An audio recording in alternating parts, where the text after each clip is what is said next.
¿Qué tal amigos? Es un placer estar otra vez con ustedes. El día de hoy revisaremos el diagnóstico y las principales fallas de los sensores de posición de cigüeñal y árbol de levas de la línea Tomco.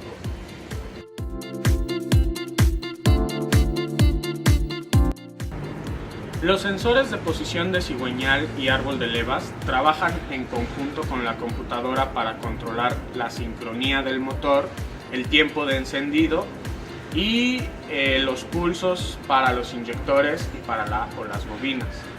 Esencialmente dividimos en dos grandes grupos a los sensores de posición tanto de cigüeñal como de árbol de levas. Un tipo es los sensores de voltaje inducido y el otro de efecto Hall, pero los englobamos porque podemos encontrar en la posición de cigüeñal tanto sensores de efecto Hall como de voltaje inducido y lo mismo para la posición de árbol de levas.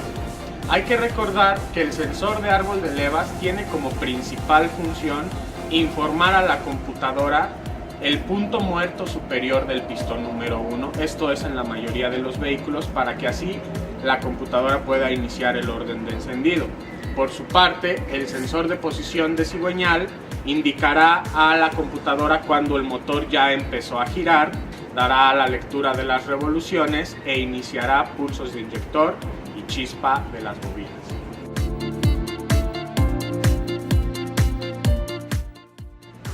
Los sensores de tipo efecto Hall están construidos internamente por un circuito electrónico y un captador que entrega a la computadora una señal de frecuencia. Lo vamos a ver más adelante en el osciloscopio. Sus principales características son que pueden tener una o dos señales de voltaje, una siempre para alimentar el circuito y una de referencia que es la que hará el switcheo.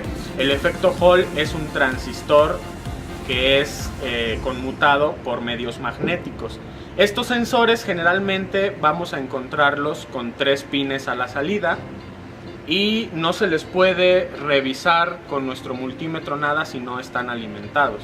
No entregan resistencias o alguna señal que nosotros podamos medir hasta que los conectamos y echamos a andar el vehículo.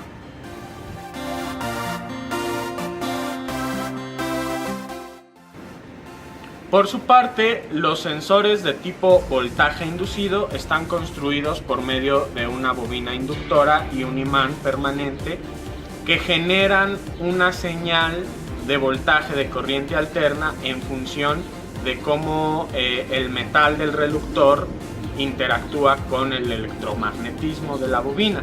Estos generalmente los encontramos en una presentación de 2 pines, que son los 2 pines del embobinado, y se les puede medir una resistencia eléctrica sin estar conectados con nuestro multímetro. Sin embargo, hay algunos sensores de tipo voltaje inducido, tanto de árbol de levas como de cigüeñal, que tienen 3 pines en su conector, pero aún así están formados por un embobinado. Estos los podemos encontrar muy comúnmente en Volkswagen y en Chevrolet, como estos ejemplos. Y el tercer pin es un aislamiento para blindar la señal de las señales de interferencia causadas por el ruido y la vibración.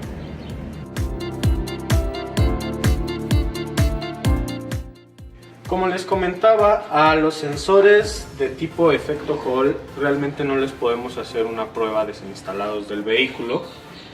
Si ustedes se fijan, no habrá una resistencia que podamos medir en ninguno de sus pines y que nos diera una lectura que pudiéramos comparar con algún parámetro de diagnóstico del manual de reparación, porque los pines del conector están conectados directamente a componentes electrónicos como transistores, capacitores, inductores, etcétera, dependiendo del diseño del circuito, y solamente hasta que se alimenta dicho circuito podemos obtener una señal en frecuencia. Pero a los sensores de tipo voltaje inducido, que son simplemente un embobinado y un imán, sí podemos hacerle algunas lecturas, sobre todo de resistencia, y algunas pruebas básicas para determinar si están funcionando correctamente o no. Aquí tenemos un ejemplo de un sensor de tipo voltaje inducido al cual le hemos acoplado un arreglo de un LED con una resistencia aproximadamente de 1 kilo ohm, y en el cual podemos ver cómo genera su propio voltaje. Al ser un inductor, hacemos pasar a través de él un imán y podemos generar un voltaje, que es precisamente lo que la computadora va a leer para saber que el sensor está funcionando. Fíjense cómo cuando hacemos pasar un metal a través del sensor, obtenemos una respuesta de voltaje que ilumina un LED. Si queremos ver la generación de voltaje un poco más gráfica, podemos conectar el sensor directamente al osciloscopio y miren lo que sucede. Aquí estoy simulando que pasa el metal del reductor y hay generación de voltaje. Estos son los picos de señal que la computadora detecta. Obviamente ya cuando veamos las pruebas en un vehículo vamos a ver la señal un poco diferente, un poco más sinusoidal. Cuando tenemos un sensor de voltaje inducido, la prueba más rápida que podemos hacer es medir directamente la resistencia de su embobinado interno, y eso nos va a decir si el sensor funciona o no funciona. Vemos aquí un ejemplo con un sensor de Renault y tenemos 229 ohms de resistencia. Aquí tenemos un sensor de Chevrolet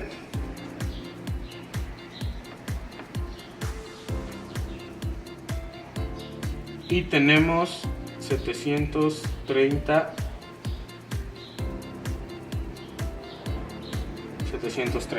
ohms.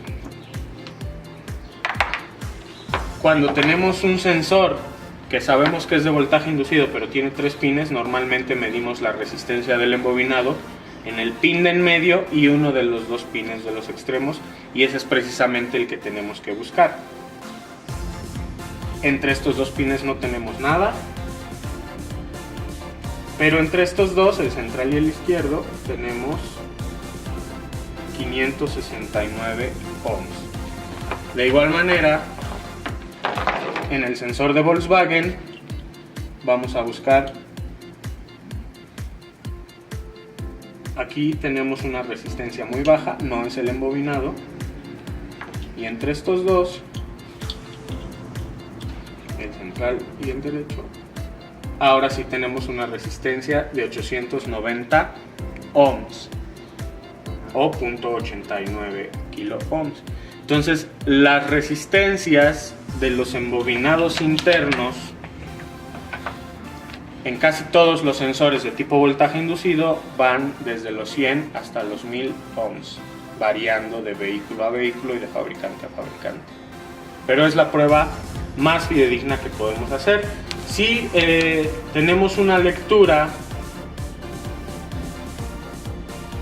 de infinito o indeterminada, quiere decir que nuestro embobinado está abierto. Si tenemos una lectura de continuidad, quiere decir que el embobinado está en corto e inmediatamente podemos descartar el sensor.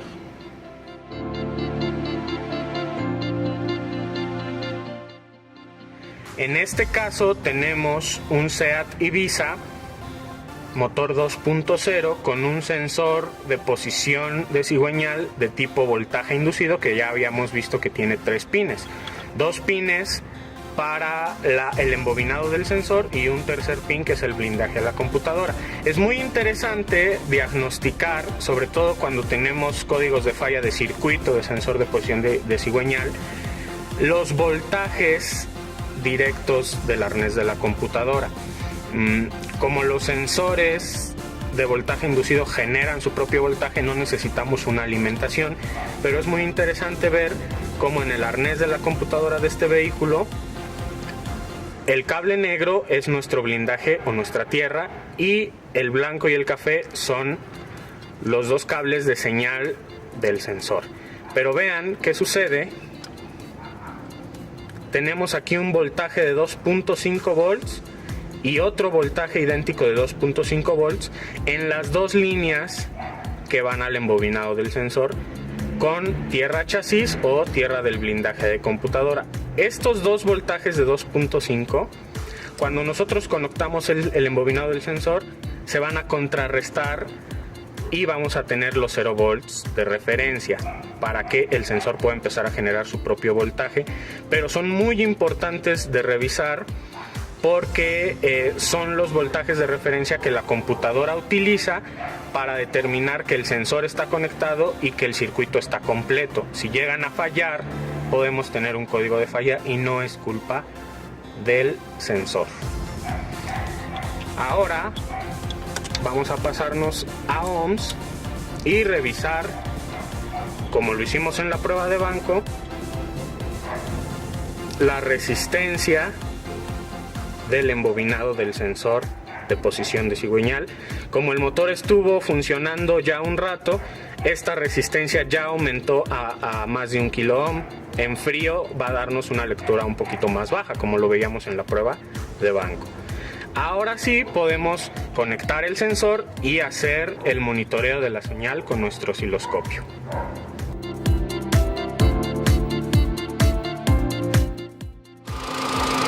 Y ahí empezamos a ver una señal sinusoidal que si aceleramos algunas veces vamos a ver cómo varía en frecuencia y en amplitud. Vamos a acelerar.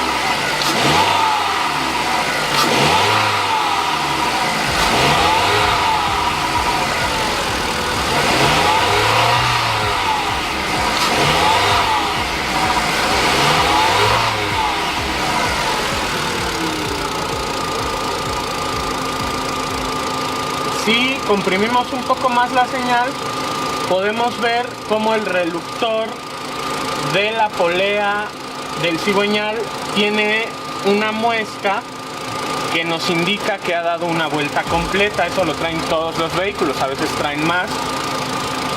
Y lo que es muy importante revisar es que cuando estamos en marcha lenta, la amplitud de la señal se mantenga estable y no oscile, porque eso nos puede decir que el reductor está deformado.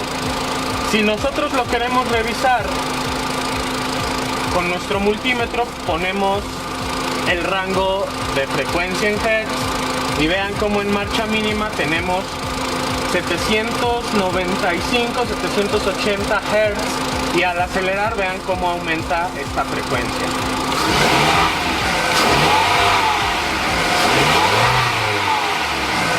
Aumenta hasta lecturas de 2.5, 3.5 kHz, dependiendo de las revoluciones del motor, y esa es otra manera de diagnosticar. Finalmente, si tenemos nuestro foquito LED con nuestra resistencia, también podemos revisar la señal de esta manera. Fíjense cómo el foco LED enciende. El parpadeo aquí casi no se aprecia por la alta frecuencia, pero nos da una idea de que el sensor está funcionando. De igual manera aquí vamos a acelerar un poco.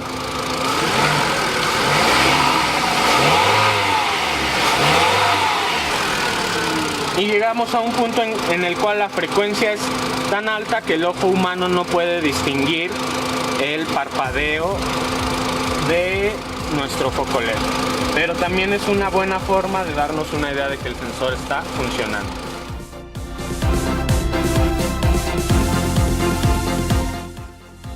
Ahora vamos a revisar las señales de los arneses de la computadora de los sensores de posición de cigüeñal y árbol de levas en un Chevrolet Corsa. En este vehículo tenemos la ventaja de que el sensor de cigüeñal es de tipo inducido y el sensor de árbol de levas es de tipo efecto Hall. Entonces, con el switch abierto, motor apagado y nuestro multímetro en voltaje de corriente continua, la punta negra directamente a negativo de batería, vamos a ver qué señales tenemos. Fíjense cómo en el arnés tenemos un cable negro que es grueso y dos delgados. El cable grueso es el blindaje a la computadora y vamos a ver que tenemos aquí una señal de 0 volts. Y nuevamente, parecido al caso del Ibiza, tenemos en donde va la bobina del inductor dos voltajes de referencia, esta vez de 1.346 volts y otro de 1.346 volts también. Si completamos el circuito, estos dos voltajes nuevamente se van a contrarrestar y darnos la referencia. Volvemos a conectar el negativo a batería y ahora vamos a medir las señales de nuestro arnés del sensor de efecto Hall, sensor de posición de árbol de levas. Fíjense cómo el cable de en medio es el negro más grueso, que es nuestra tierra del sensor, y las líneas de los extremos son 5 volts. Una es la alimentación de la computadora y otro es el voltaje de referencia que va a switchear el transistor de nuestro sensor de efecto Hall. Ahora vamos a proceder a medir las señales con el motor andando en el osciloscopio para ver la diferencia. Ya hemos conectado nuestro osciloscopio a los dos cables delgados, que son los cables de la línea del sensor del embobinado de voltaje inducido, y ya tenemos listo nuestro osciloscopio. Vamos a dar marcha al vehículo para analizar su señal.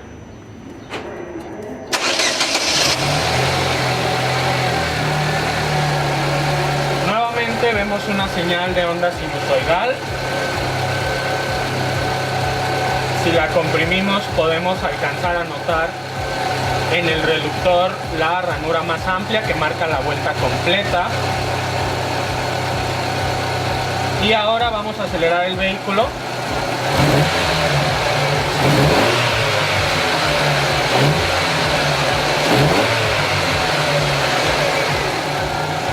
Y ahí alcanzamos a ver cómo la señal aumenta en amplitud y en frecuencia conforme se genera un mayor voltaje por parte de la acción del reductor sobre el sensor de posición de cigüeñal. Y de la misma forma lo podemos checar con nuestro foquito LED. Recuerden, es muy importante conectar de manera positiva el LED. Acuérdense que sí tienen polaridad, entonces hay que buscarla para que encienda de manera correcta, pero es otra manera de diagnosticar. Ya hemos conectado tanto el osciloscopio como el multímetro y nuestro foquito LED a las señales del sensor de efecto Hall. Aquí lo importante es determinar qué voltaje de 5 volts es la alimentación y qué voltaje es la referencia. En este caso conectamos a un cable gris que tenía una línea roja y esa es la referencia. Vamos a echar a andar el motor para que vean la señal que genera un efecto Hall. Tenemos 2 volts por división, lo que nos da un total de 5 volts, la alimentación. Tenemos 7.6 Hz de frecuencia en nuestro multímetro y tenemos nuestro foquito LED parpadeando. Ahora fíjense en las 3 señales cuando aceleramos y desaceleramos el vehículo.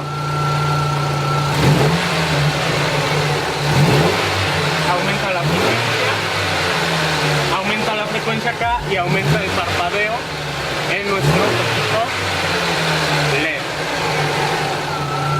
Y así diagnosticamos un sensor de efecto Hall.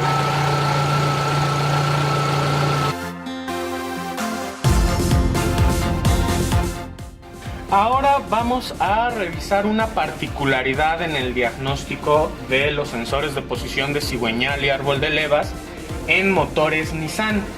Este vehículo es un Renault Scala, pero trae un motor de Nissan que tiene prácticamente todos los componentes de un Sentra 1.8 de 2001 a 2006, y este tipo de sensores son muy comunes en casi toda la gama de vehículos Nissan. Fíjense lo que sucede cuando revisamos los pines del arnés de la computadora con la tierra tomada directamente de negativo de batería. Tenemos aquí una alimentación de 12 volts y en los otros 2 pines no tenemos ningún voltaje.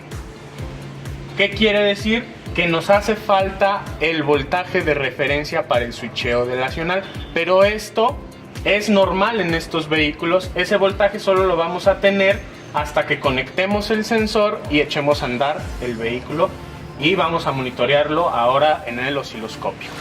Ya hemos conectado la línea de en medio y la línea de tierra del sensor a nuestro osciloscopio Y ahora sí vemos una señal de onda cuadrada, una señal de frecuencia. Y es muy interesante ver cómo tiene una amplitud de 12 volts también en medio. Acuérdense que la alimentación la teníamos en el extremo del cable blanco. Pero lo que también llama mucho la atención es cómo el reductor de la polea del árbol tiene ranuras que van de acuerdo al orden de encendido.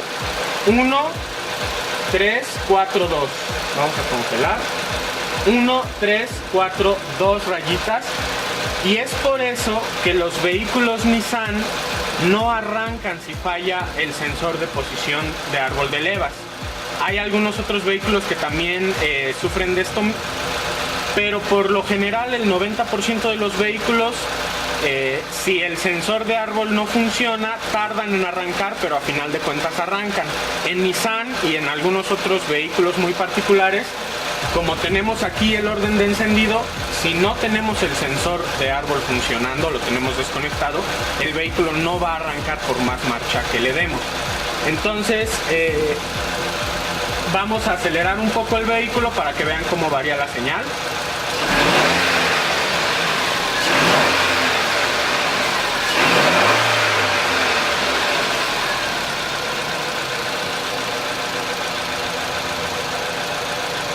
Y vemos cómo tenemos ya un voltaje en señal de salida, que si nosotros midiéramos con el multímetro, no nos va a dar un voltaje fijo, nos va a dar un voltaje oscilante, por lo menos en corriente continua, porque no debemos de diagnosticar voltaje. En cambio, nos movemos a el rango de la frecuencia y ahora sí tenemos una frecuencia estable que si aceleramos,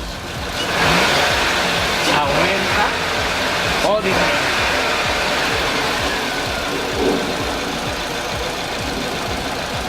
Y así se diagnostican este tipo de sensores de efecto Hall de Nissan.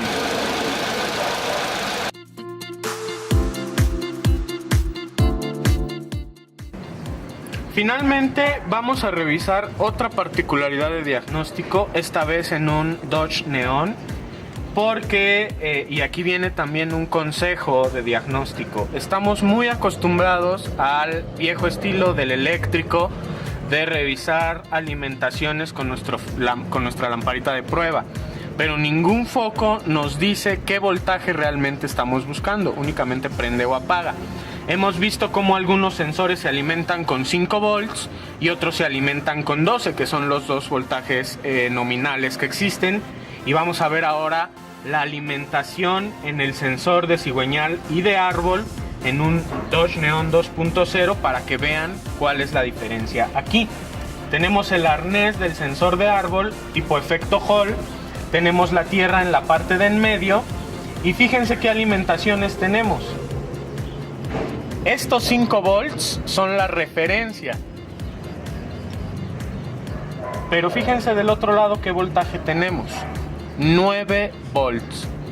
Entonces no quiere decir que esté mal, no tienen que ser 12 ni tienen que ser 5. El circuito de computadora de este vehículo está diseñado para operar con 9 volts y tenemos que aprender a diagnosticarlo correctamente, tanto en sensor de posición de cigüeñal como árbol de levas. En varios vehículos Dodge vamos a encontrar esta particularidad y no en todos los modelos.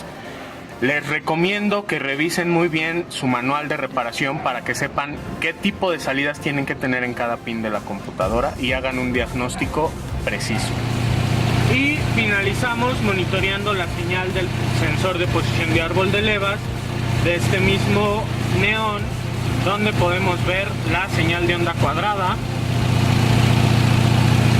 que varía con relación a las revoluciones.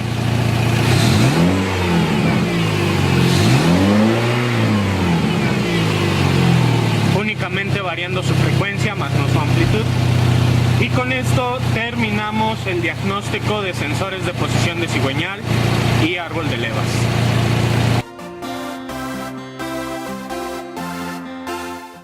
Muy bien amigos, esto ha sido todo por hoy. Recuerden que el diagnóstico de los sensores de posición de cigüeñal y árbol de levas requiere de conocimiento de qué tipo de sensor estamos diagnosticando, qué alimentaciones debemos esperar de la computadora, no dejarnos llevar por un código de falla y revisar bien las señales tanto de la computadora como del sensor. Y vimos que no necesitamos forzosamente tener un osciloscopio. Con nuestro multímetro, de preferencia que pueda medir hertz, o incluso con un foquito LED, podemos salir del apuro. Si tienen alguna otra duda o comentario o un caso especial, no duden en comunicarse con nosotros a nuestra página de Facebook. Nos encuentran como Tomco de México, nuestro canal de YouTube, Tomco Fuel Injection, o a través de nuestra línea de soporte técnico 01800 801 5042. Muchas gracias.